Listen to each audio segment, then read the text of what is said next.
से शुरुआत करता हूं क्योंकि आपकी रिपोर्ट है। देखिए, मेजॉरिटी में नंबर मैंने आपको बता दिए कि कितने कितने क्या है। आपकी रिपोर्ट जो कह रही है 31% का जंप है पिछले साल के मुकाबले सेम पीरियड में, जनवरी टू मार्च। ये क्या दिखाता है, ये क्या बताता है? विपुल जी, जैसे आपने कहा, आई थिंक Q1 इन्वेस्टमेंट का रन रेट जो रहा है लगभग 31% जंप है, जो हमारे हिसाब से काफ़ी पॉजिटिव है। इन्वेस्टमेंट्स ऐसा एक सेगमेंट है जहाँ पे हर क्वार्टर के बेसिस में मेजर कंक्लूजन्स डिराइव नहीं होता है, पर एटलीस्ट एक सिग्नल करता है कि किस दिशा में निवेश और किस दिशा में एसेट क्लासेस ड्राइव कर रहे हैं। तो उस हिसाब से आई थिंक ये काफ़ी पॉजिटिव सिग्नल है। और इम्पॉर्टेंट ये भी है कि इस $1.3 बिलियन जो इन्वेस्टमेंट है, इसमें से अराउंड 80% जो है वो कोर एसेट्स है। जो कोर हमारे जो ऑफिस, रेजिडेंशियल, इंडस्ट्रियल और वेयरहाउसिंग है, ये लगभग 80% इसके प्रपोर्शन में है टोटल 1.3 बिलियन में से। और ये इन्वेस्टमेंट्स ऑल्सो इंडिकेट करता है कि जनरली अंडरलाइंग एसेट्स जो है, डिमांड ड्राइवर्स जो हैं, वो काफ़ी हद तक स्ट्रांग है। बिकॉज लॉन्ग टर्म स्टोरी जो है इंडिया के इन्वेस्टमेंट के पर्सपेक्टिव से, वो हमें बिल्कुल लगता है कि स्ट्रांग है। वो यही दर्शाता है कि ये कंटिन्यू कर रहा है कि स्ट्रांग है करके।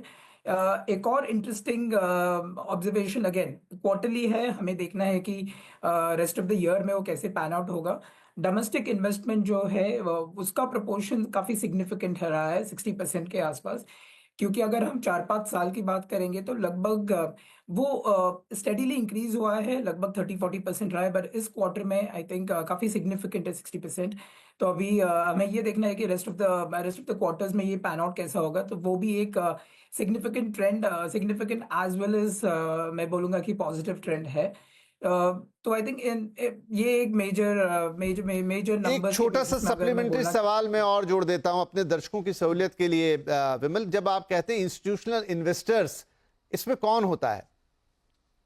जब हम लोग इंस्टीट्यूशनल इन्वेस्टर्स बात करते हैं, इसमें यूजुअली हम लोग इंक्लूड करते हैं investments bye foreign corporate groups, family offices, foreign banks, pension funds, private equity, real estate fund कम डेवलपर्स।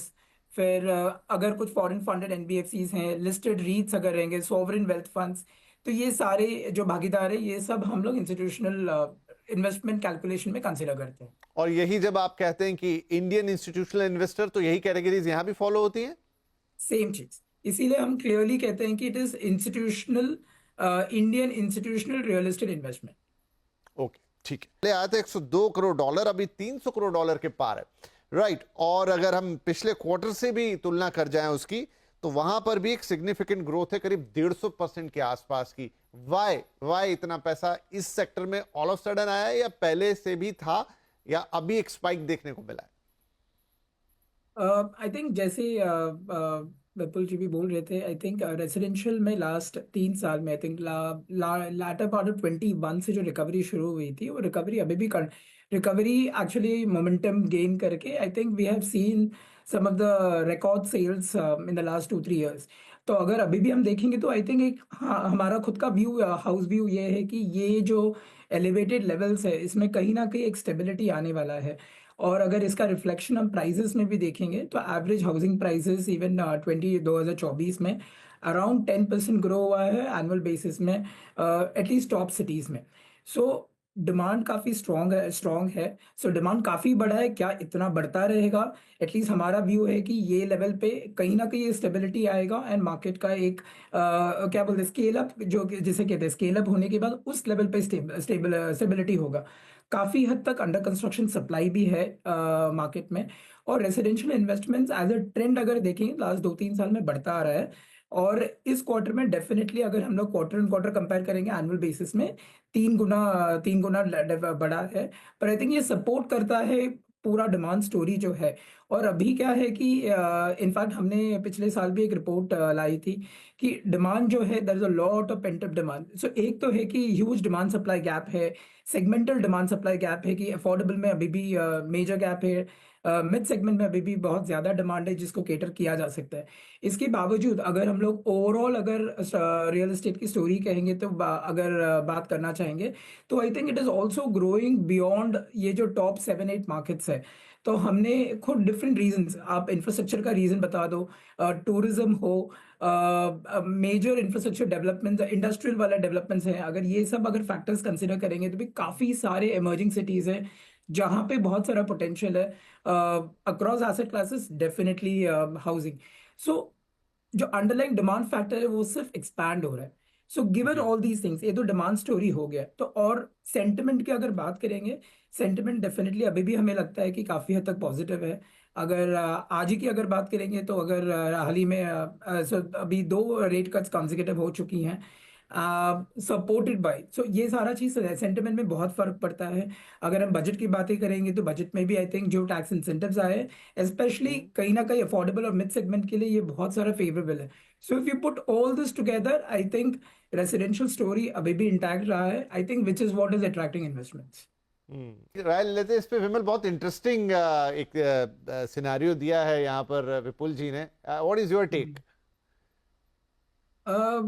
देखिए, मेरा व्यू ये है कि आई थिंक जैसे विपुल जी भी बोल रहे थे, you can't paint everything with the same brush.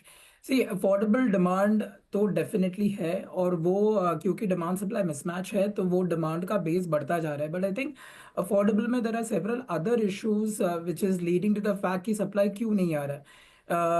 सो हम हमेशा मास हाउसिंग में भी compare ourselves to a great extent with China, to a great extent with Singapore, जैसे उनके मॉडल्स हैं जहाँ पे वो लोग उसमें काफ़ी सारे इंस्पिरेशन है टू रेप्लिकेट दोज मॉडल्स। अगर हम रेप्लिकेशन की बात करें तो technology plays a very important role, in addition to government incentives, developer making profits, ये सब एक जगह है।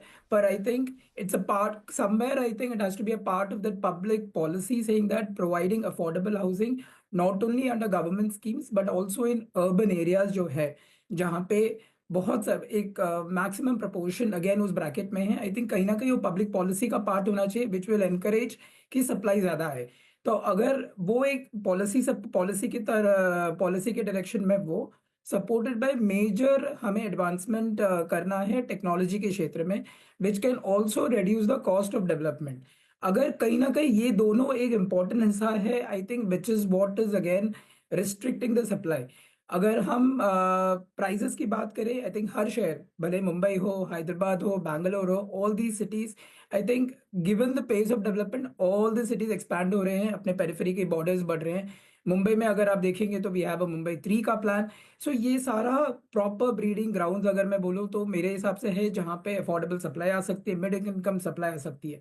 लेकिन it has to be supported by other factors, specially affordable housing में, तभी वहाँ पे एक मेजर अपटिक आने की गुंजाइश है। I think that is somewhere वो एक गैप है जिसके वजह तो से समझा मैं आपकी बात। डिमांड हम राइट, बात राइट। करते रहते हैं, पेंटअप तो है, जो लेकिन सप्लाई नहीं है।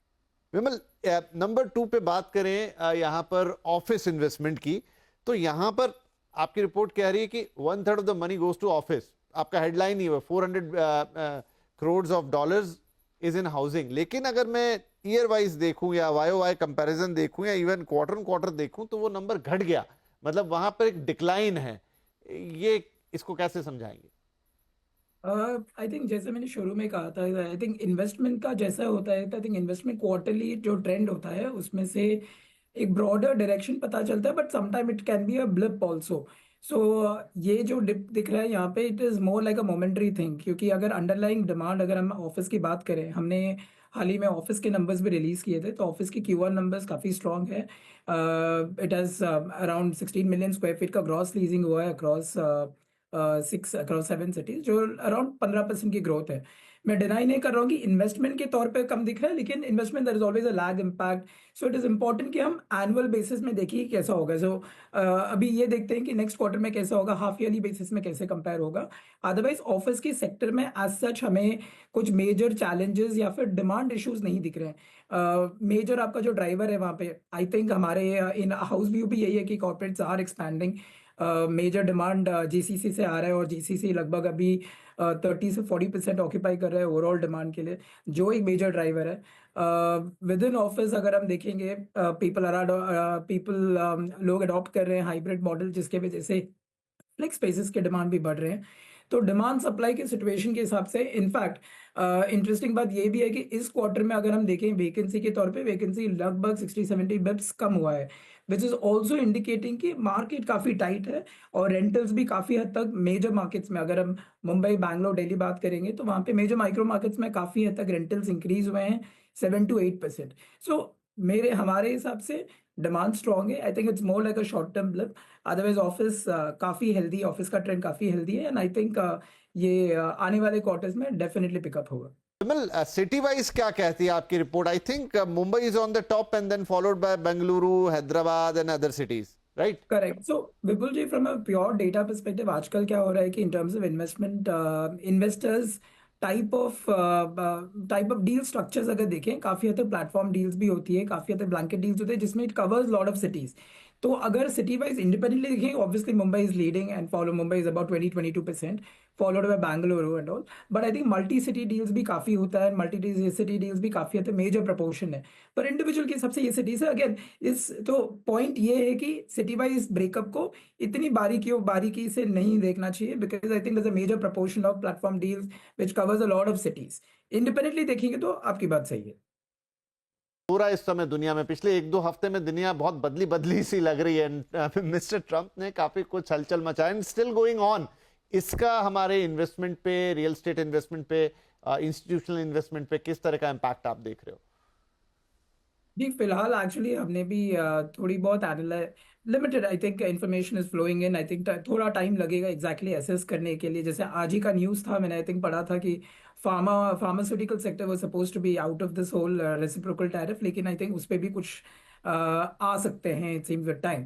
सो आई थिंक प्रीमा फेसी जो हमें लग रहा है इन टर्म्स ऑफ, अगर हम लोग रियल एस्टेट इम्पैक्ट के बारे में बात करेंगे, तो आई थिंक इमीडिएट इम्पैक्ट अगर देखेंगे तो I think industrial warehouse में लग थोड़ा बहुत हो सकता है, depending upon which sectors they operate.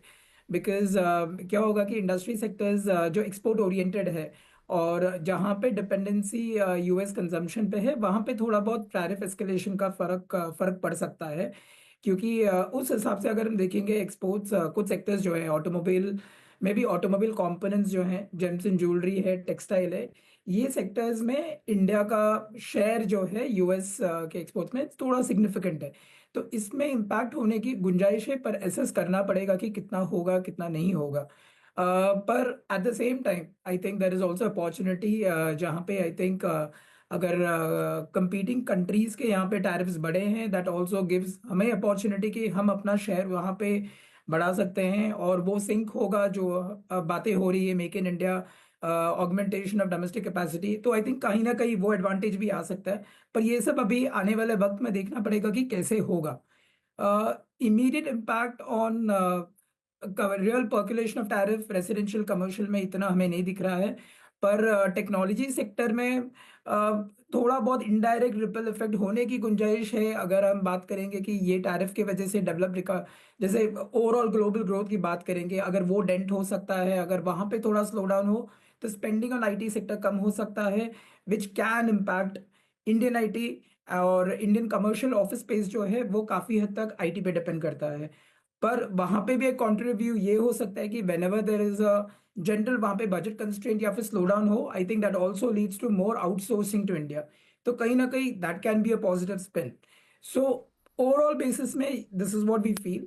Investment अगर बात करेंगे, आई थिंक इन्वेस्टमेंट में काफी हद तक सेंटिमेंट्स की बहुत फर्क पड़ता है। पर I think as of date अगर अभी आरबीआई की फोकस बात करेंगे तो भी आई थिंक इंडिया का GDP growth is intact at about 6.5%। That should give confidence to foreign investors कि at least Indian domestic economy with underline demand drivers जो है वो इंटैक्ट है। थोड़ा बहुत शॉर्ट टर्म ब्लिप हो सकता है, but I think as time progresses we will know. But I think overall I feel we should be in a relatively good position. यही ठीक है, मुझे लगता है अभी फिलहाल, तो ठीक है, फिलहाल के ठीक है। इसको डेवलपमेंट्स के मैं, बेसिस में। जी जी, पूरी बातचीत का हालांकि एक बहुत नंबर बेस्ड बातचीत थी, डेटा था, लेकिन उद्देश्य यहाँ पर यही है। डे टू डे में हमारे जो दर्शक है वो इन चीजों से रूबरू नहीं होते, लेकिन ये सारी बातचीत का निचोड़ आप क्या देंगे जिससे एक टेक अवे मिले हमारे एक आम होम बायर को, एक ग्राहक को, एक निवेशक को? Right, I think firstly I think India, overall India picture, I think हमें जैसे आप भी बोल रहे थे, आई थिंक इट इज इम्पोर्टेंट कि हम ये 7-8 शहरों से बाहर भी देखें। आई think India is a mixed bag. काफ़ी अपॉर्चुनिटीज है हर शहर में। अगर हम सिंपल जीसीसी के बारे में बात करें, जो एक बीपीओ इंडस्ट्री से शुरू होके आज वो एक रिक्रिस्टन होके जीसीसी बोलते हैं, which is sounds much more fancier, but that is the opportunity. So I think हर स्टेट में देर आर, हर स्टेट एक ट्राई कर रहा है कि there are state level GCC policy which is also driving real estate in smaller cities उस state में. तो ये एक एग्जांपल हो गया, जैसे कर्नाटक ने जीसीसी का पॉलिसी कुछ पास किया है, वैसे other states are also trying. So Covid के बाद हमने देखा था कि फ्लेक्स स्पेस डिमांड और फ्लेक्स स्पेस टेकअप काफी सारे छोटे शहरों में आने लग गए. So because there were a section of people जो चाहते थे कि वो लोग घर से नजदीक रहें. सो आई थिंक ये डिसरप्शन के बाद, हमेशा एक डिसरप्शन के बाद that converts into multiple opportunity. Similarly I think जैसे हमने एग्जांपल देखे हैं कुछ कुछ रिलीजियस टाउन्स में, रिलीजियस टूरिज्म के वजह से there has been significant development, जो अगेन पॉजिटिव इम्पैक्ट हुआ है रियल एस्टेट में. तो इस एनालॉजी को यूज करके I think India is a mixed bag. There are several drivers, so it's वो इम्पॉर्टेंट है कि इस ड्राइवर को आप एसेस करें. वो इंफ्रास्ट्रक्चर हो सकता है, फिजिकल इंडस्ट्रियल इंफ्रास्ट्रक्चर डेवलपमेंट हो सकता है, वो टूरिज्म हो सकता है, वो कमर्शियल ऑफिस स्पेस हो सकता है. आई थिंक वो ट्रिगर करता है फर्दर एक्टिविटी के लिए. तो इसीलिए ये है कि ये एक मिक्स्ड बैग है. सो इट इज इम्पॉर्टेंट कि आप इसको एक डिसइंटीग्रेटेड वे में भी देखो और होलिस्टिक वे में भी देखिए.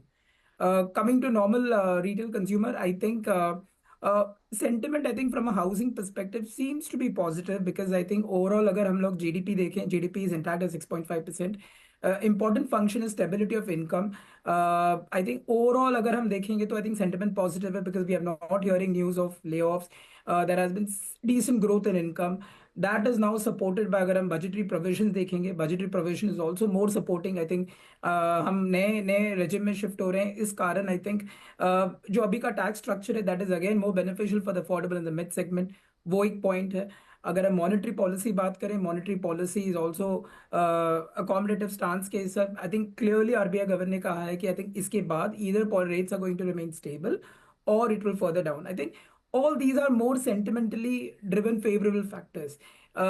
इस कारण I think minus all the externalities जो हमारे हाथ में भी नहीं, आई थिंक जो मॉनिटरेबल रहेंगे, situation seems to be healthy, positive. I think as we move ahead I think we will know more about कि एक्सटर्नल फैक्टर्स कैसे पैन आउट करेंगे. पर I think domestic, I think हमारा situation काफी हद तक इंटैक्ट है और ठीक हेल्दी हेल्दी इंडिकेटर्स है एटलीस्ट.